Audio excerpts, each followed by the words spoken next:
মৰমৰ ছাত্ৰ-ছাত্ৰীসকল, আজিৰ ভিডিঅ'টোত আমি লৈ আনিছোঁ ক্লাছ 7ৰ ছ'চিয়েল ছায়েন্সৰ পাঠ নম্বৰ 9। পাঠৰ নাম হৈছে ভাৰতৰ জলবায়ু, প্ৰাকৃতিক উদ্ভিদ, কৃষি আৰু জনসংখ্যা। এই পাঠটোৰ অনুশীলনীত থকা প্ৰশ্নসমূহৰ উত্তৰসমূহ এই ভিডিঅ'টোৰ জৰিয়তে তোমালোকৰ লগত আলোচনা কৰা হ'ব।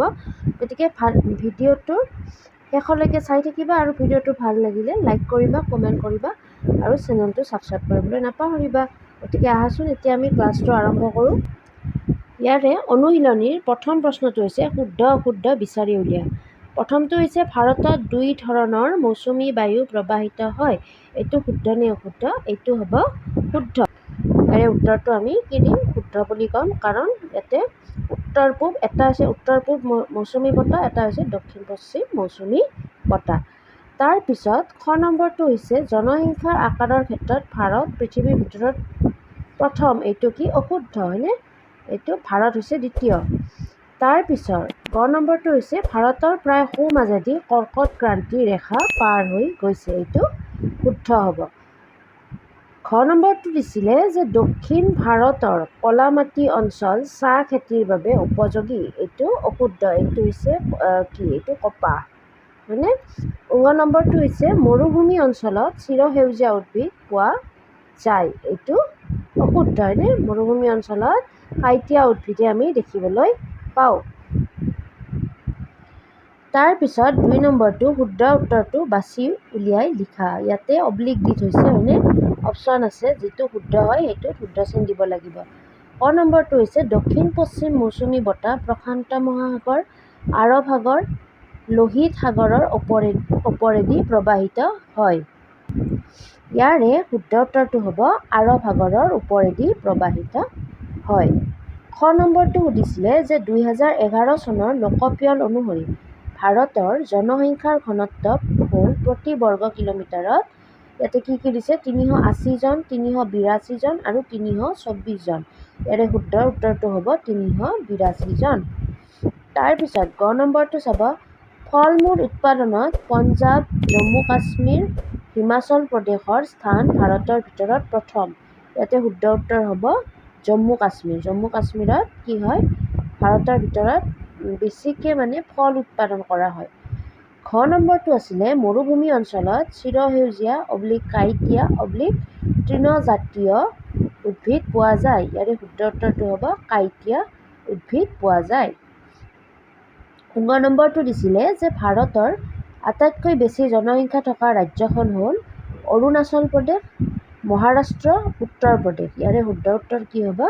উত্তৰ প্ৰদেশ, হয়নে? এইখিনি হৈছে শুদ্ধ উত্তৰ বাছি উলিওৱা। যিখিনি এতিয়া চাবা ৩ নম্বৰত আছিলে যে ক অংশৰ লগত খ অংশ মিলাব দিছিলে। এতিয়া ইয়াতে দিছে মৌচুমীয় উদ্ভিদ। মৌচুমীয় উদ্ভিদ হ'লে ইয়াৰে কোনটো হ'ব? ৪ নম্বৰ। বছৰি ১০০ চেণ্টিমিটাৰৰ পৰা ২০০ চেণ্টিমিটাৰ বৰষুণ হয়, হয়নে? মৌচুমীয় উদ্ভিদ তেতিয়াহে হ'ব। তৃণজাতীয় উদ্ভিদ, তৃণজাতীয় উদ্ভিদৰ কাৰণে কিমান লাগে? বছৰি ৫০ চেণ্টিমিটাৰৰ পৰা ১০০ চেণ্টিমিটাৰ বৰষুণ হয়। তাৰপিছত কাঁইটীয়া মৰুজ উদ্ভিদ, কাঁইটীয়া উদ্ভিদবিলাকক কিমান লাগে? বছৰি ৫০ চেণ্টিমিটাৰতকৈ কম বৰষুণ হয়। ইয়াতে আটাইতকৈ কম বৰষুণ হয়। তাৰপিছত ৪ নম্বৰটো হৈছে চিৰসেউজীয়া উদ্ভিদ। চিৰসেউজীয়া উদ্ভিদৰ কাৰণে কিমান লাগে? ২০০ চেণ্টিমিটাৰতকৈও অধিক বৰষুণ লাগে। চিৰসেউজীয়া উদ্ভিদৰ আটাইতকৈ বেছি বৰষুণৰ প্ৰয়োজন হয়, হয়নে? এইখিনি আমি মিলাইছোঁ ক অংশৰ লগত খ অংশ। তোমালোকে এবাৰ ভালদৰে চাই ল'বা। তাৰপিছত ৪ নম্বৰত আছিলে চমু উত্তৰ লিখা। ইয়াতে কিছু প্ৰশ্ন সোধা হৈছে আৰু ৫ নম্বৰত আছিলে উত্তৰ লিখা। ইয়াতেও কিছু তোমালোকক প্ৰশ্ন সোধা হৈছে। এই প্ৰশ্নসমূহৰ উত্তৰসমূহ লিখি উলিওৱা হৈছে।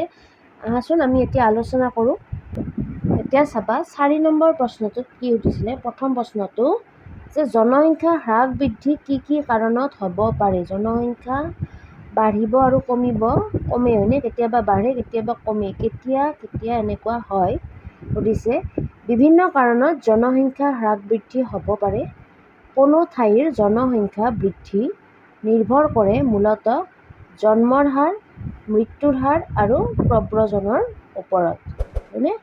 যে এখন ঠাইৰ জনসংখ্যা বৃদ্ধি নিৰ্ভৰ কৰে কিহৰ ওপৰত? জন্মৰ হাৰ, মৃত্যুৰ হাৰ আৰু প্ৰব্ৰজনৰ ওপৰত। সাধাৰণতে মৃত্যুৰ হাৰতকৈ যদি জন্মৰ হাৰ বেছি হয় তেতিয়া জনসংখ্যা বাঢ়িবলৈ ধৰে, আনহাতে কিছুমান কাৰণ যেনে প্ৰাকৃতিক দুৰ্যোগ, বিভিন্ন ৰোগ ব্যাধি, যুদ্ধ বিগ্ৰহ, মহামাৰী, স্থায়ীভাৱে ঠাইখন এৰি যোৱা আদিৰ বাবে কোনো এখন ঠাইৰ জনসংখ্যা সাময়িকভাৱে কমিব পাৰে। এইখিনি লিখিলে হ'ব, কাৰণ 40টা শব্দৰ ভিতৰতহে লিখিব দিছিলে।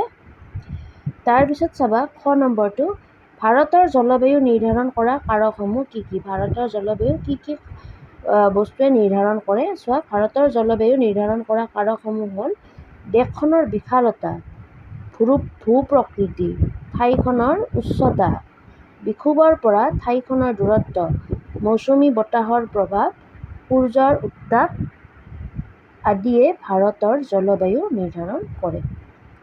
হ'ব, এইখিনি লিখিলে হৈ যাব।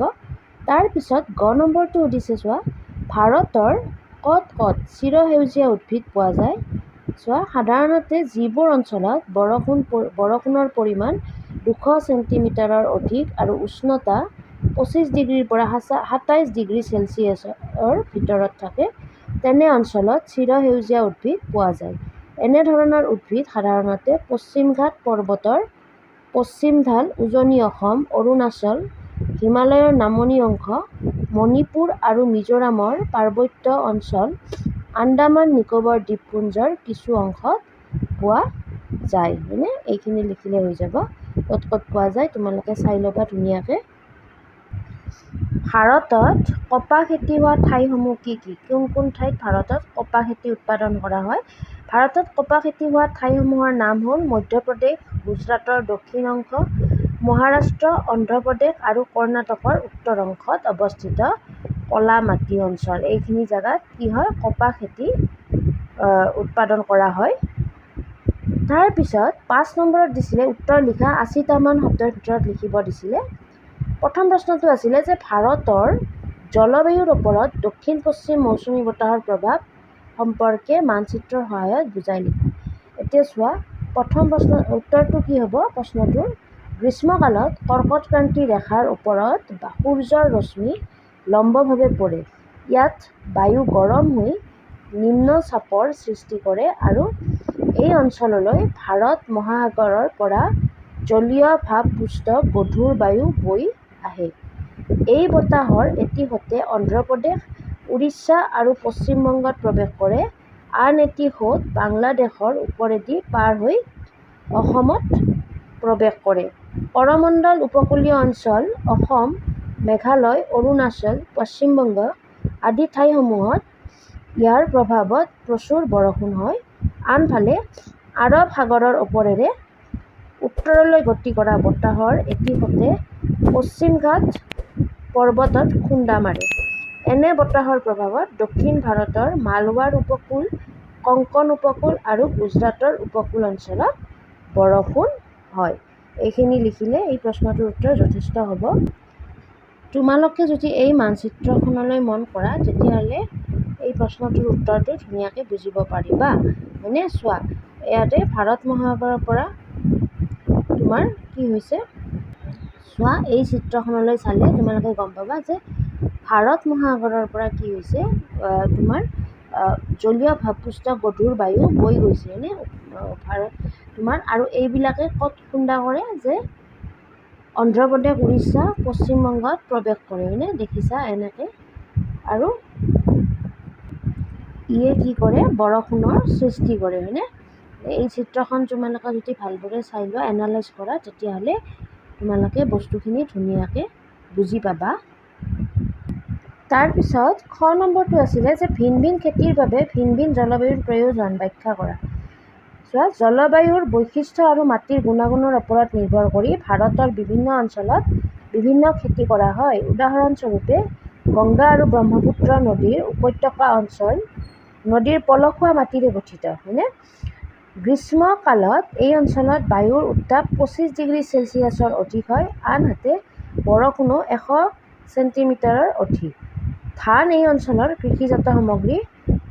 শুকান জলবায়ু আৰু কম বৃষ্টিপাত হোৱা ঠাইত ঘেঁহু খেতি ভাল হয়।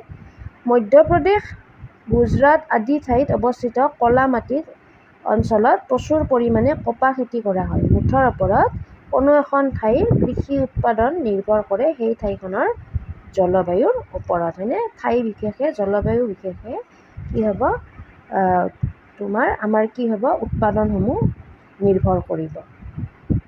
তাৰপিছত গ নম্বৰত আছিলে তোমালোকৰ গ নম্বৰত কি সুধিছে মৌচুমীয়া উদ্ভিদৰ বাবে কেনেধৰণৰ জলবায়ুৰ প্ৰয়োজন। মৌচুমীয়া উদ্ভিদৰ উদাহৰণ দি ভাৰতৰ ক'ত ক'ত সেইবোৰ পোৱা যায় উল্লেখ কৰা। বছৰি 100 চেণ্টিমিটাৰৰ পৰা 200 চেণ্টিমিটাৰ বৰষুণ হোৱা আৰু প্ৰায় 27 ডিগ্ৰী চেলছিয়াছ গড় উষ্ণতা থকা অঞ্চলত মৌচুমীয়া উদ্ভিদ পোৱা যায়। শীতকালত মৌচুমীয়া অঞ্চলত বৰষুণ আৰু উষ্ণতা কম হয় বাবে মাটি শুকান হৈ যায় আৰু গছৰ পাত সৰি পৰে। শাল, চেগুন, শিমলু, অৰ্জুন বিভিন্ন প্ৰজাতিৰ বাঁহ এই অঞ্চলৰ উল্লেখযোগ্য উদ্ভিদ। অসম, বিহাৰ, পশ্চিম বংগ, উত্তৰ প্ৰদেশ, হিমাচল প্ৰদেশ, ছত্তীশগড়, ঝাৰখণ্ড, মধ্যপ্ৰদেশ, তামিলনাডু, পূৰ্বঘাট, পশ্চিম ঘাটকে ধৰি দাক্ষিণাত্য মালভূমিৰ পূব অংশত পোৱা যায়। আন্দামান নিকোবৰ দ্বীপপুঞ্জত কিছু পৰিমাণে মৌচুমীয়া উদ্ভিদ পোৱা যায়। এইখিনি লিখিলে হৈ যাব। ঘ নম্বৰত সুধিছিলে যে ধান খেতিৰ বাবে কেনেকুৱা জলবায়ুৰ প্ৰয়োজন। ভাৰতৰ ধান খেতিৰ প্ৰধান ৰাজ্যবোৰৰ নাম উল্লেখ কৰা। সাধাৰণতে গংগা আৰু ব্ৰহ্মপুত্ৰ নদীৰ উপত্যকা অঞ্চল নদীৰ পলসুৱা মাটিৰে গঠিত। এই অঞ্চলত গ্ৰীষ্মকালত বায়ুৰ উত্তাপ 25 ডিগ্ৰী চেলছিয়াছৰ অধিক হয়, আনহাতে বৰষুণো 100 ডিগ্ৰী চেণ্টিমিটাৰৰ অধিক। সেয়েহে এই অঞ্চলৰ প্ৰধান কৃষিজাত সামগ্ৰী হৈছে ধান। এতিয়া আমি পালোঁ কেনেকুৱা জলবায়ু লাগে 25 ডিগ্ৰী চেলছিয়াছ উত্তাপ থাকিব লাগিব আৰু বৰষুণ কি হ'ব লাগিব 100 ডিগ্ৰী চেণ্টিমিটাৰতকৈ বেছি বৰষুণ হ'ব লাগিব। আৰু কোন কোন ঠাইত ধান খেতি কৰা হয় চোৱা পশ্চিমবংগ, বিহাৰ, উত্তৰ প্ৰদেশ, অসম, পাঞ্জাৱ, হাৰিয়ানা, উৰিষ্যা, কেৰেলা আদি ৰাজ্যসমূহত ধান খেতি কৰা হয়। তাৰপিছত আমাৰ অন্তিম প্ৰশ্নটো আছিলে যে জনসংখ্যা বৃদ্ধিয়ে আমাৰ দেশত কি কি সমস্যাৰ সৃষ্টি কৰিছে আলোচনা কৰা। চোৱা জনসংখ্যা বৃদ্ধিয়ে আমাৰ দেশত বিভিন্ন সমস্যাৰ সৃষ্টি কৰিছে। অত্যাধিক জনসংখ্যা বৃদ্ধি বৰ্তমান সময়ৰ এক জ্বলন্ত সমস্যা। জনসংখ্যা বৃদ্ধিৰ লগে লগে বসবাসৰ সমস্যা, বনাঞ্চল আৰু কৃষিভূমিৰ পৰিমাণ কমি যোৱা সমস্যা, খাদ্য সমস্যা, নিবনুৱা সমস্যা, দৈনন্দিন জীৱন যাপনৰ সমস্যাকে আদি কৰি বহু সমস্যাৰ সৃষ্টি হৈছে। জনসংখ্যা বৃদ্ধিয়ে মানৱ সম্পদ সৃষ্টি কৰাটো বাধা প্ৰদান কৰে হয়নে। এইখিনি লিখিলে তোমালোকৰ যথেষ্ট। গতিকে ইমানতেই আমাৰ এই পাঠটোৰ এই ভিডিঅ'টোৰ জৰিয়তে গোটেই পাঠটোৰ অনুশীলনীত থকা প্ৰশ্নসমূহৰ উত্তৰসমূহ দিয়া হ'ল তোমালোকক। এতিয়া তোমালোকে ভিডিঅ'টো ভালদৰে চাই প্ৰশ্নসমূহৰ উত্তৰসমূহ বুজি ল'বলৈ চেষ্টা কৰিবা আৰু ভাল লাগিলে ভিডিঅ'টো লাইক আৰু কমেণ্ট নিশ্চয় কৰিবা। ঠিক আছে, এতিয়ালৈ ইমানেই। Bye bye, take care.